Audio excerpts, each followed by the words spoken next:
we're actually going to show some of that data a little bit later, actually, right before lunch. But the idea was, how can we improve upon what we're doing? Everyone does a good job. I mean, all of us in this room, we can kind of if I said, write down the 5 things you do well with your job, I think everyone can come up with 5 or more easily. But the idea was, how can we take each one of us and what we're doing and meld that together in an effort? In an effort where it's not really creating more work, because how many of us want something else that they have to be doing, right? But taking the work that we're already doing and the information we're already sharing and bringing it together in a way that connections are being made, relationships are being made. And that's really what the Drought Learning Network have become. And you kind of see on either side of these posters in the schematic of the working groups with the folks in the middle. And so the resource managers, we kind of did our thing, but how are we reaching these specific groups? That's kind of where that question came up.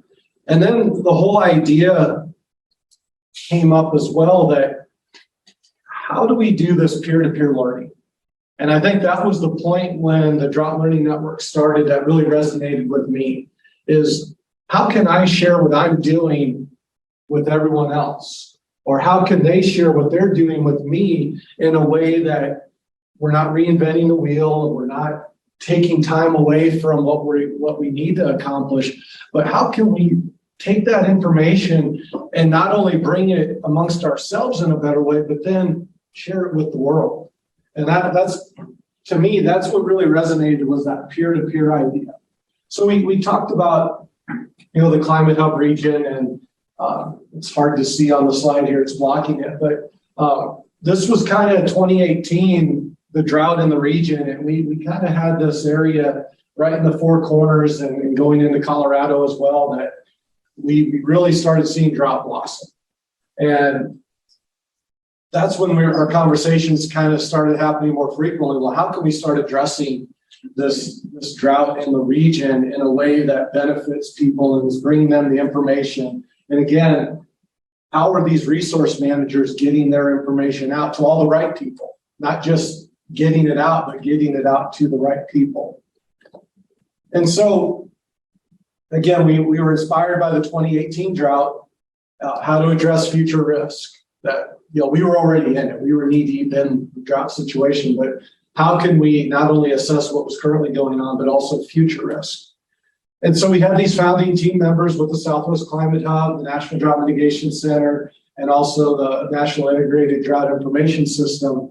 We kind of came together and started meeting. We started having these calls and really came up with this concept, and we developed a white paper. We see that term white paper thrown around a lot. But when we gathered here in 2020, that white paper really was the guiding document of how the DLN was formed at that point. We had about similar number of people in the room here, and we didn't have anyone remote, so everyone that was participating was in the room. And what we were doing was bringing up this idea of how can we utilize peer-to-peer learning in the aspect of developing a drought learning network. And at that point in time, we had our partners from Hawaii that they kind of were already a step or two ahead, that they were already doing some neat things, and they shared that. We had some people from the Pacific Northwest that were sharing.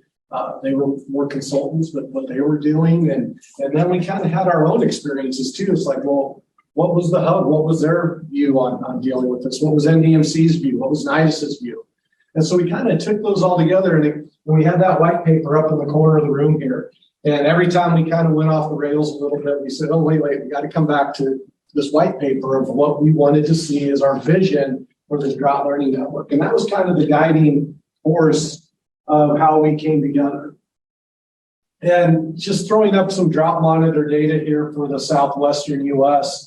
And you can see that, the drought monitor started back in the year 2000. And there's not too many periods of time in this region where drought hasn't been an issue. We can see, the early 2000s, there was a several year period where drought kind of spiked, but we weren't really seeing too much of the exceptional drought, a lot of extreme, a little over 40% at that time. And then, 2005, 2006 kind of had a little pause. I won't say drought went away, but we kind of had a pause. And we can just see that over time, and towards the end of the slide here, you can see, again, what has happened since 2018, which I'll highlight right here. We really went into this period where not only drought has been problematic in the region, but the intensification of drought, it seems, has been worse. We can go back and look at things like temperature in the region, and it seems like every year, Southwest set a new temperature record. We start looking at annual or quarterly, monthly data, however you want to slice and dice it. The data is there that something's happening. And when you take a region of the country that has perpetually been in a lot of drought, you're not only taking this question of, okay, how do we deal with drought, but again, how are we doing it together? And again, I'm probably going to say it 10 times during this talk, that peer-to-peer aspect of what our experiences over the last 20 years, 20 plus years, mega drought, you can definitely dial into some of these areas and say that drought has been going on for 20 plus years. And so I kind of started looking at it a little bit from what we do with the Drought Monitor itself, just one little piece of this puzzle. So we have our Drought Monitor authors, and we come up with a map. Many of you in the room actually participate in that process and are important parts of that process. But I looked at these kind of key features, the data, the impacts, the feedback, the climate, the validation. Those are the things that we're trying to work with on a regular basis, a weekly basis with the Drought Monitor that the authors are trying to do. So how could we take similar approaches with this Drought Learning Network of looking at, some of us do a lot with the data, some of us do a lot with the impacts, some of us are looking at that feedback. And it really was kind of a microcosm of what the Drought Learning Network is. Just one piece, and again, if you think back to what the Drought Monitor is, it's just really one piece of this puzzle. But some of the same activities resonate between both the Drought Learning Network and what we do each week. And so the idea was the Drought Learning Network was created to try to eliminate these silos that we all get very comfortable working at. And really highlighting that peer-to-peer learning and how that can benefit everyone. So we had the resource managers. Sometimes we were working in silos. We had the climate services providers. They were in their silos. You had the individuals or the stakeholders. They were kind of stuck in the middle. Who should we be working with, or how do we make these connections? We had researchers in academia. There's always good research projects going on. We had government entities, and then we have the municipalities at the very end. And again, each one of these groups within that silo, they do a good job. So you can't really say that what's going on within those silos is bad, because it is benefiting many. A lot of good work's getting done, and a lot of our jobs have kind of been dictated to operate in these silos. And so the idea that I wanted to have like a little cute tornado cartoon come through here to wipe out the silos, but the idea was, how can we start connecting those silos and start working together? And again, peer-to-peer learning. What can we be doing with resource managers and climate services providers and everyone else that we can start bringing our information to the group and making sense of it for these people? Because sometimes the expertise is not always at the different levels, and we look at our teams that we have, and there's ample opportunities for these silos to kind of get torn down and rebuilt within the aspect of what we're doing within the peer-to-peer learning of the DLN. And so there was this vision, resilient landscapes and communities despite increasing drought severity. And that kind of still resonates. I mean, there was our group picture from the meeting back in 2020 that we took out here in the courtyard. We'll do that again. I think tomorrow we'll take a picture. So, having this vision and having this mission for the DLN kind of kept us on track. And there were opportunities to, hey, go off on this tangent or this tangent. And we've kind of kept ourselves dialed in. And I think maybe that was one of the positives of the pandemic, was we were forced to do that. That we weren't lucky enough to get together like this every year. And I guess we only did one virtual annual meeting, but we were staying focused because, sometimes when we get together in a group like this, a lot of great ideas come out, but do you end up acting on them, or do you end up taking it to the next level? Well, when we were doing it virtually, we kind of were dialed in on the Zoom call, and we kind of stayed in year two kind of on the tracks. But with that being said, we did make changes. From year one to year two, there were changes, and from year two to year three, changes as well. And so that, to me, is another beauty of the DLN, and the makeup of it, and the foundation is we have the opportunity to identify a new working group or a new theme that we want to go on. And again, we're not saying that this is more work or new work for people. We really want to we want to rein in the work that people are already doing, and bringing others together that have similar ideas or like-minded ideas, and able to put this all together in maybe a new team. And we had some teams combined, we had a team go away. And so it's not like any of this is set in stone. We define it. We, being the whole Drought learning community, we define where we're going and what we're going to do. And so that's kind of what we're here for the next couple days, is to really define where that next year goes. And I think Emily set the stage quite well with some of those questions that she posed to the audience already, is, what should we be thinking about as we listen to some of these talks here? So some of the goals is, fostering knowledge exchange, retaining management lessons, responding collectively during future drought episodes, utilizing the sharing of experiences, that peer-to-peer. There's many goals that we can kind of throw out there and say that we want to accomplish. But I think, again, it's pushing this idea forward. And, if you look at the climate reports and you look at the climate assessments, we're probably going to be talking about drought more often than not going forward. And I showed 20 years of data. What's that next 20 years looking like?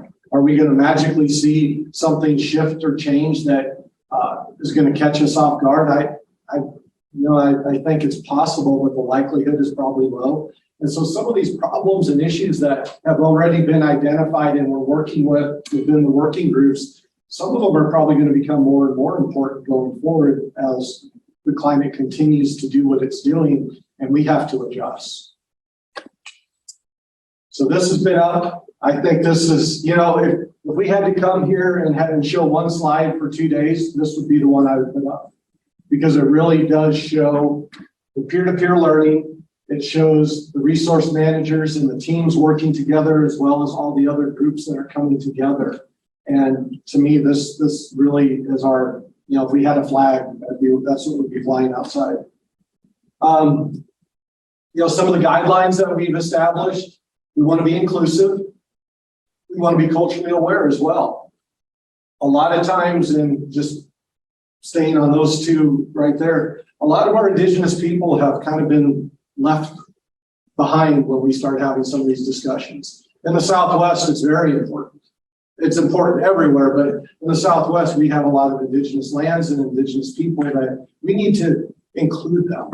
We need to make sure that we're listening to them. We need to make sure that we're involving them in these discussions. So that, I think those two, that's why I put them at the top of the list as well. We want to be collaborative. We want to work together. Evidence informed. We want to make sure that, we're working with the data and the information that we have out there. Consensus based. The DLN decisions are made through consensus rather than majority rule. That's kind of straightforward, and I think that's a good guideline. We're transparent. We're not doing anything in our own silo. We haven't built a new one. We're out in front of everyone, and it's open to participation. You can be in as many working groups as you'd like. You can participate as much or as little. Again, we want to have the best of the best coming together to solve some of these problems that have been addressed or have been placed in front of us. We're flexible. Again, I already talked about how some of the working groups have changed. Some have come together. There's new ones that are available too. There is no hard course that, I kind of said, well, we don't want to go off the tracks. Well, the tracks are, we want to keep just moving forward, focusing on the guidelines and some of these problems that we're trying to address. We have that flexibility and that transparency to go off in other directions as it falls under kind of that guideline that we've established. Project focused. A lot of these teams have specific projects they've been working on, and they can show a lot of good progress over the last year. Some of these teams have been around for a couple of years now, and they do have great information they've been sharing. We have a system set up in Basecamp, if you're familiar with Basecamp, where a lot of this information is being archived and shared. And, we can go in and even on the website for the DLN, which is down here on the poster, we can start sharing more and more of these results. And I think, everyone always wants to see what did you do, or, what have you accomplished? And I think in the last couple of years, this group has really done a great job of bringing forward and doing a lot of good work that maybe some weren't even aware of. And again, impact-based. We're trying to build drought resiliency through impactful collaboration. Again, I'm going to say it again, peer learning, right? We got to work with each other and learn from each other. My final thoughts, join a team. Both in the room and those our virtual partners. If you're not a part of a team, join a team. If you are a part of a team and maybe want to try another team out, again, that's possible. And even if you join a team and you say, maybe this one isn't for me, I want to try another one out. Just because you join a team in the next couple of days doesn't mean you're stuck for the next year. You can work around with the team leads and the coordinators and try different teams out and see where your best place is. And maybe it is in multiple teams. Some people are doing that as well. It depends on how much time you want to commit in your day-to-day work and how that fits into the working groups that we have available. New teams, again, is there a new working group, a new team that we need to have available? And we can discuss that. I think that's been brought up a couple times. Don't be afraid to share your experiences. Each of us, like I said, we're all doing good things.